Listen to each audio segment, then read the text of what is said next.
ভালো আছে গাড়ি, ইনশাল্লাহ আপনার টেনশন করার দরকার নেই।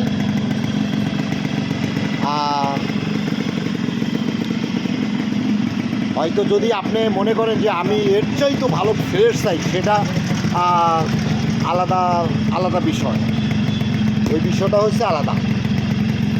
এই যে তারগুলো কীরকম হয়ে রয়েছে, হ্যাঁ সার্ভিস করো তো আল্লাহ জানে।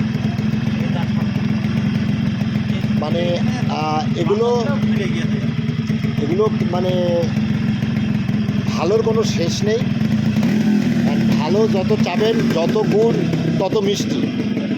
হ্যাঁ হ্যাঁ, এখন ভাই এগুলো যাদের কাছে খুব ভালো আছে 3 লাখ 4 লাখ টাকা দাম চায়, আমার সম্ভব না, আমার হার্টে কুলোবে না, আমি হার্টের পেশেন্ট হয়ে যাব।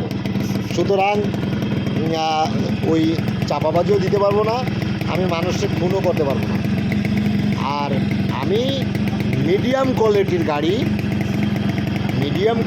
গাড়ি আমি ক্রয় করি।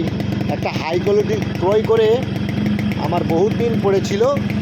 শুধু বলে ভাই আমি খুব একটা একের গাড়ি ফ্রেশ গাড়ি, একদম as a like new showroom condition, new showroom এরকম, কিন্তু but for price cheaper. So how do I am buy, আমি কীভাবে কোথার থেকে কিনবো কম দামে ভালো গাড়ি? ভাই এই গাড়িগুলো তো আর আমরা তৈরি করি না, আমরা প্রোডাক্টও করি না, এটা আমাদের নিজস্ব কোনো প্রোডাক্ট নয়। এটা আমরাও পাবলিকের কাছ থেকে কিনে নিয়ে এসে ভালোভাবে একটু সার্ভিসিং করে আপনাদের হাতে দিয়ে দিই ফ্রেশ কন্ডিশনের একটা গাড়ি, যেন যে খরচটা আমরা করি সেটা আপনারা করবেন না। কারণ এই গাড়িটা যে কন্ডিশনে আছে, এটা যদি কেউ নিয়ে চালায় তা আমার মনে হয় 2-4 বছরও গাড়িতে হাত দেওয়া লাগবে না। আবার দেখা গেল যে এমনও ব্যক্তি হতে পারে যে এটা আমার ভালো লাগে, এটা ফালাই দেবো, আবার আমি আরও সুন্দর করব। এটা যার যার রুচির ব্যাপার ভাই। হ্যাঁ, তা কন্ডিশন হিসাবে গাড়ি ভালো আছে, আর রুচির হিসাবে আলাদা।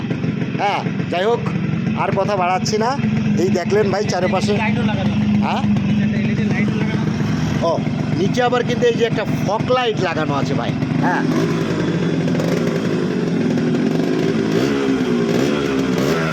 এটা অরিজিনাল লাইট জ্বলে না? ও এইটারে 12 ভোল্ট করতে হবে ব্যাটারি,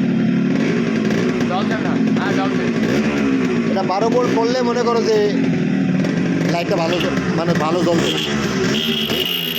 এই 6 ভোল্টই হবে না। এই যশোর গেলে কিন্তু মনে করে হরেন দুটো নিয়ে যেতে হবে, এর দুটো কিন্তু হরেন খোলা আছে, নিয়ে যেতে হবে। আসসালামু আলাইকুম ভাই, কেমন আছে? কি আজকে হালখাতা না? তাহলে কবে? আমার বোন যে একদম পাগল হয়ে গেল টাকা দেওয়ার জন্য, হালখাতা নেই।